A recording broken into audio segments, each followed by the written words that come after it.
কেন পরান ফ্যাট পেকাল কইল যে ফেটে যাচ্ছে। ও তালি এই জন্যে গা আকাশে গাহিয়ারো এ তোরা সুপ কর দিন অত কি বাদ গাছতিস কেন? এই হুজুর আইছে দাদা। কিস্তিওয়ালা যে কখন আসবে নে? কেন তোর কি কিস্তিওয়ালার জন্যই পরান ফাইটে যাচ্ছে? কেন পরান ফ্যাট পেকাল কইল যে ফেটে যাচ্ছে। কেন তুমি কি কিস্তিওয়ালার সাথে তলতে ট্রেন চালাচ্ছো?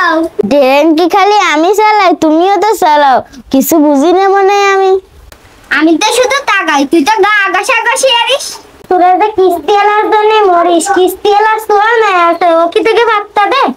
পাতা দিক আর না দিক গায়ে ঘষাঘষি এলে লাভ আছে। কেন কি লাভ? এক সপ্তাহ টাকা কম নেবে নে। ও তালি এই জন্যে গা আকাশে গাহিয়ারো তোরা ঘষা ঘষি বাদ দাও, ওইটা কিস্তিওয়ালা আসছে। ও ভাবি আমার একটু বসার জায়গা দাও। ভাই ভাই আমার দাঁড়ে বসেন। না ভাই আমার কাছে বসেন, আমার কাছে বসেন। দেন ভাবিরা কিস্তি দেন ভাবিরা তাড়াতাড়ি কিস্তি দেন। আইসেন বসেন, একটু গল্প গুজব করি, তারপরে কিস্তি দিবেন। এই অত গল্প গুজব দিতে হবে কি এত্তি?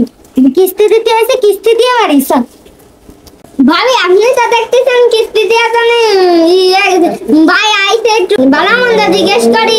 বাড়ির বউ চেয়ারম্যান কিরাম আছে তাই তো একটু জিজ্ঞেস করবো। এবার খাই দিয়ে আইসেন না নাস্তা দেবো?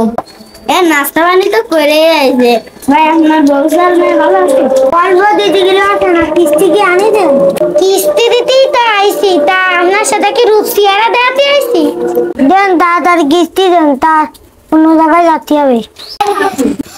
আমি চলে যাচ্ছি, আপনারা ভালো থাকেন ভাবিরা, আগামী সপ্তাহের জন্য কিস্তি রেডি রে। এবু এ কি আইছে জানিস? কি আইছে কি? ওইবারে ওই দক্ষিণ পাড়ায় যে তাহিদ আছে না, তাহিদের ছেলে মিন্টু, ও একটা মায়ের বাইরে নিয়ে আইছে। কিরাম দেখতে মেয়ে? কালা পিতে কইতে যে নিয়ে আইছে। এর ওর বোনা না বেড়ে গেল একটা ভ্যানালার সাথে। যাবে না তা কি আসবে, বুড়ো বুড়ো বিটা বিটিকে রাও তাই ফেলে চলে যাচ্ছে। তোরা সুপ কর দিন অত কি বাদ গাছতিস কেন? এই হুজুর আইছে দাদা। আসসালামু আলাইকুম। ওয়ালাইকুম আসসালাম। হুজুর দেবার ঘন্টা দিলি কেন? তো না সবসময় পর্দায় থাকতে কইছি। ও ভাবি আব্দুল্লাহ ভাই কি বাড়ি আছে? না বাড়ি নেই। ভাবি চলে গেলাম।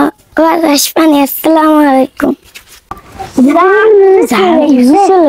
এত গেনা কইছি সবসময় পর্দায় থাকতে, হুজুর আসলে সবসময় পর্দা করিস কেন? হুজুর দিয়ে একটু পর্দা সর্দা করতে হয় না? কিস্তিওয়ালার সাথে ডালাডালি করো, তাতে গুনাহ হয় না? হুজুরের সামনে পর্দা করলে গুনাহ, পর্দা না করলে গুনাহ হয়ে যায়। এসব হাদিস পাইছো কেন? তোমরা তো পারো ভালো। আসলে তো সবাই দেখালি গুনাহ হয়, আজকে তো আমি পর্দা করবো। পর্দা না করলে অনেক গুনাহ হয়, দুনিয়াতে অনেক সমস্যা হয়, কবরে গেলে জাহান্নামে যাবে। আমাদের যাদের পর্দা করা ফরজ, আমরা শুধুমাত্র হুজুর দেখলে নয়, বরং আমরা সবখানেই পর্দা করার চেষ্টা করব। আল্লাহ পাক রব্বুল আলামিন আমাদেরকে পরিপূর্ণ পর্দা করার তৌফিক দান করুন। ভিডিওটি ভালো লাগলে লাইক করবেন, কমেন্ট করবেন এবং চ্যানেলটি সাবস্ক্রাইব করতে ভুলবেন না। ধন্যবাদ।